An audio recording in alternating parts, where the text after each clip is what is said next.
Hiya, Matt here with your monthly market update from Nicol Co.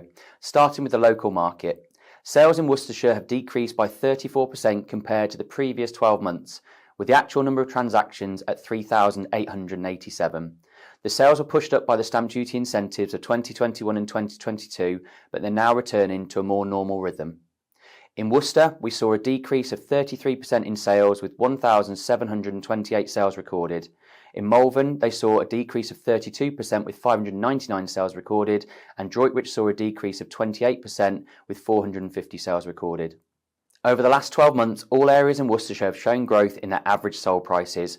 Malvern has the highest average sold price at 307,900, which is up 9%.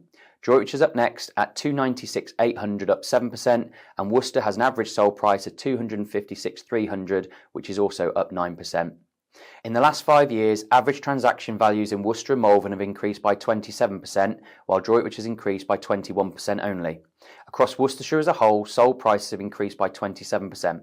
Let's talk estate agents. A recent survey showed that when choosing an estate agent to sell their home, vendors look for confidence in the agent's ability to market their property and whether they like and trust them. More than 1 in 3 vendors also included pleased with the valuation in their top 5. Nicol Co has been operating in Droitwich and Worcester and also now Malvern for 14 years and has 700 plus Google 5-star reviews. We can help you achieve a successful sale by understanding the local market conditions and also pricing.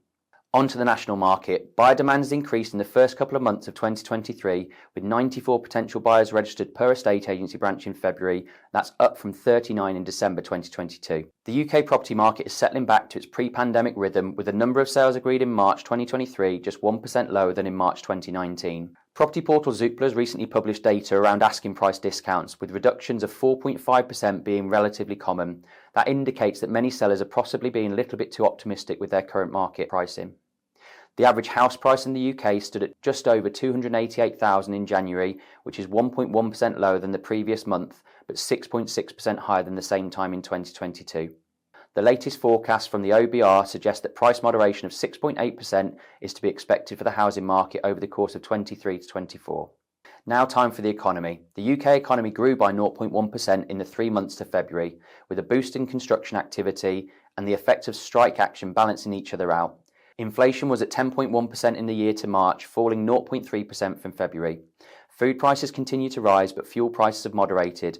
Inflation is expected to fall throughout 2023. The Bank of England's raised the base rate of interest to 4.25%, the highest in 14 years. The rate is expected to peak at 4.5% later this year. The Monetary Policy Committee meets, or depending on when you've watched this, met on the 11th of May, and more information will be available in our next update. On to the UK lettings market. Private rental prices in the UK increased by 4.9% in the year to March, with many regions seeing the strongest growth since records began. Demand for rental properties is at a 5-month high according to the Royal Institution of Chartered Surveyors. The government's consulting on plans that would require planning permission to convert properties into short-term holiday lets in tourist locations. It's looking like a rental period of 30 to 90 days would be allowed before permission is required. More information will be available on this in the coming months. The Big Worcestershire Garage Sale event is happening on Saturday the 10th of June. It's an opportunity for people to declutter and make some extra space in their homes while earning some extra cash. To participate, email community@nicolandco.co.uk and get your street signed up for this great community event.